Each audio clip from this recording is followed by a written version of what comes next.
नमस्ते दोस्तों, आज मैं आपको गणित के इंपॉर्टेंट प्रश्न कराऊंगा, तो इस वीडियो को पूरा देखना। चलिए स्टार्ट करते हैं। पहला सवाल है, किसी गांव की जनसंख्या 5% घट जाती है। यदि वह जनसंख्या 3000 अधिक होती तो जनसंख्या में 10% की वृद्धि हो जाती। गांव की मूल जनसंख्या ज्ञात करें। देखो, गांव की जो भी मूल जनसंख्या होगी वो अपने आप में होगी 100%। अब इस 100% में से 5% घट जाती है। भाई 5% घटेगी तो 95% बचेगी। ठीक है। और बोला है उसने 3000 अधिक होती तो जनसंख्या में 10% की वृद्धि होती। जनसंख्या 100 है, अगर इसमें 10% की वृद्धि होगी तो जनसंख्या कितनी हो जाएगी? 110%। पहले जनसंख्या आपकी थी कितनी? 95। 95 से बढ़कर हो रही है 110। तो प्रतिशत में देखो कितने परसेंट की वृद्धि हो रही है। आप कहोगे सर 15% की, और यहाँ पे कितने की? 3000 अधिक की। तो 15% की वैल्यू 3000 है। ठीक है, 15 की वैल्यू 3000 है। तो आपको निकालना है 100% का मान। कैसे निकालेंगे? इस 3000 में इस 15 से डिवाइड कर देंगे। 100% का मान निकालेंगे, 100 से मल्टीप्लाई कर देंगे। 2 जी 15 से कट जाएगा, 15 दूनी 30। ठीक है, 2 का गुना 1 से करो 2, 2 जीरो ये आ जाएंगे, 2 जीरो ये आ जाएंगे, 4 जीरो आ जाएंगे, 20,000। सी ऑप्शन हो जाएगा सवाल का बिल्कुल सही आंसर। अब देखते हैं अगला प्रश्न। अगला प्रश्न है, ए तथा बी किसी कार्य को 12 तथा 18 दिन में पूरा कर सकते हैं। देखो, एक व्यक्ति है ए, दूसरा है बी। ए 12 दिन में कर सकता है, बी 18 दिन में किसी काम को कर सकता है। दोनों का एलसीएम लोगे तो आपको टोटल वर्क पता लगेगा। दोनों का एलसीएम आएगा 36, मतलब टोटल काम 36 है। 12 से 36 को काटो 3 बार में, 18 से काटो 2 बार में, यानी कि ए एक दिन में 3 काम करेगा, तभी तो 12 दिन में 36 काम को करेगा। तो एक दिन का काम ए का 3, बी का एक दिन का काम 2। ठीक है। अब बोला है ए कार्य को आरंभ करता है, यानी कि ए कार्य को आरंभ करेगा तो ए करने आएगा सबसे पहले काम, और वो अपना 3 काम करेगा, चला जाएगा।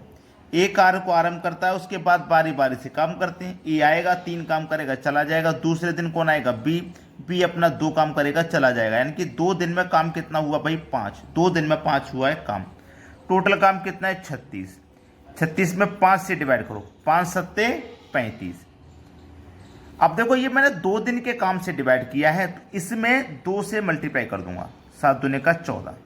अगर मैं 3 दिन के काम से डिवाइड करता तो यहाँ 3 से मल्टीप्लाई करता, 4 दिन के काम से मल्टीप्लाई करता तो यहाँ 4 से मल्टीप्लाई करता। ठीक है, 7 दूने का 14, यानी कि 14 दिनों में 35 काम हो गया। अब काम कितना बचा है? 1। भाई 36 में से 35 कट गया, काम बचा 1। एक काम को करने कौन आएगा? जो काम की शुरुआत कर रहा है। काम की शुरुआत कौन कर रहा है? ए। एक कर रहा है एक दिन में 3 काम, तो 14 पूर्णांक 1/3 दिन पहला ऑप्शन में दिया गया। ये सवाल का बिल्कुल सही जवाब है।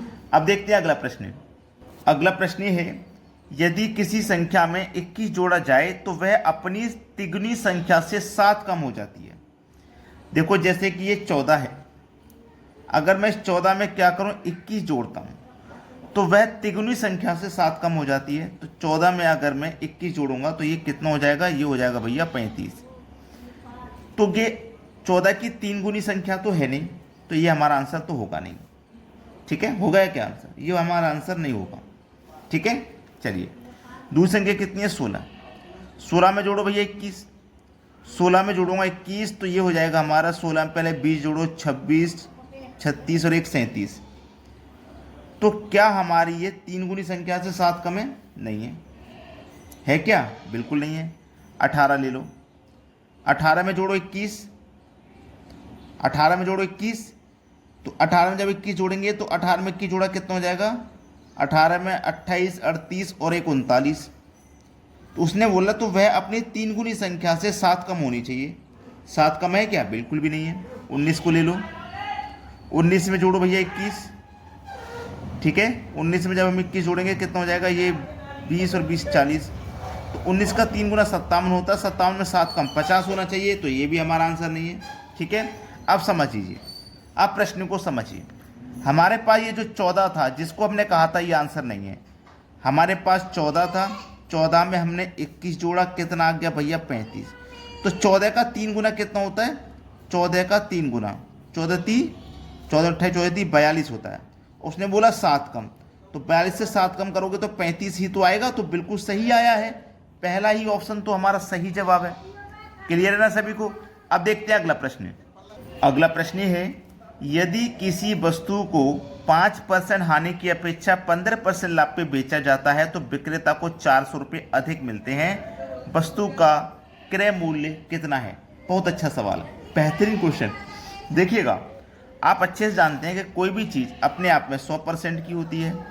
5% की हानि का मतलब है 95, और 15% लाभ का मतलब है 100 में 15 जोड़ दो 115। ठीक है।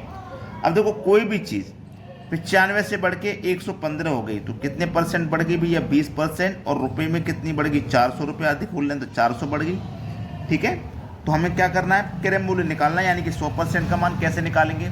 इस 400 में इस 20 से डिवाइड कर देंगे, 100% का मान निकालेंगे 100 से मल्टीप्लाई। 20 से 100 कटेगा 5 बार में, 4 का गुना 5 से कर दो 20 और 2 जीरो यानी कि 2000। पहला ही ऑप्शन आपके सवाल का सही जवाब है। अब देखते हैं अगला प्रश्न। अगला सवाल है, 200 लीटर के एल्कोहल के घोल में 30% अल्कोहल है, घोल में कितना एल्कोहल और मिला दिया जाए ताकि एल्कोहल की मात्रा 50% बन जाए? देखो, हमारे पास घोल कितना भैया? हमारे पास घोल है 200 का। ठीक है। अब समझिए, हमारे पास जो एल्कोहल की मात्रा पहले से कितनी है? 30%, और कह रहा है एल्कोहल की मात्रा कितनी बन जाए घोल में? 50 बन जाए। तो 30 से 50 बनेगी तो 20% बढ़ेगी कि नहीं बढ़ेगी? 20% ही तो बढ़ेगी। तो हमारे 20% बढ़ेगी, उस 20 को यहाँ लिखो। ठीक है। 20% बढ़ेगी, 20 को यहाँ लिखो, और बढ़ने के बाद कितनी हो जाएगी? 50 हो जाएगी, तो 50 को नीचे लिखो। ठीक है। अब देखो, 0 से गया 0, 5 चौकू 20। ठीक है। और 4 का गुना 20 से कर दो तो कितना? 80। सवाल खत्म हो गया भाई। यही हमारा आंसर है, सी ऑप्शन। अब देखते हैं अगला सवाल। अगला प्रश्न है, रमेश के परिवार की मासिक बचत एवं व्यय का अनुपात 5:3 था। जिस परिवार की आय 72,000 रुपये थी, उस महीने की बचत होगी। देखो, एक तो उसने बोला है बचत, ये रहा, और फिर बोला व्यय। व्यय का मतलब होता है भाई खर्च। ठीक है। किस अनुपात में है? 5:3 के अनुपात में, और योग है कमाई का 72,000। ठीक है। जब आपके पास योग है तो अनुपात का भी योग कर दो 8, 8 नेम 72, और ये 3 जीरो आ जाएंगे। महीने की बचत कितनी है? बचत का अनुपात 5 है, तो 9 पंजे 45 और 3 जीरो, बचत है भाई 45,000 की। सी ऑप्शन हो जाएगा सही जवाब। अब देखते हैं अगला सवाल। अगला प्रश्न है, 8 की पावर x + 1 बराबर 64 हो तो 3 की पावर 2x + 2 का मान क्या होगा? बहुत अच्छा सवाल है, बेहतरीन क्वेश्चन। देखो, ये सवाल आपको आता होगा करना। ये सवाल आपको लिए मैं होमवर्क में दे रहा हूँ, तो सभी बच्चे इस प्रश्न का आंसर मुझे कमेंट में बताइएगा क्या आएगा। ठीक है। ठीक है दोस्तों, सभी लोग बचाएंगे, और वीडियो को अगर लाइक नहीं किया तो लाइक करें और शेयर करें। ठीक है दोस्तों, धन्यवाद।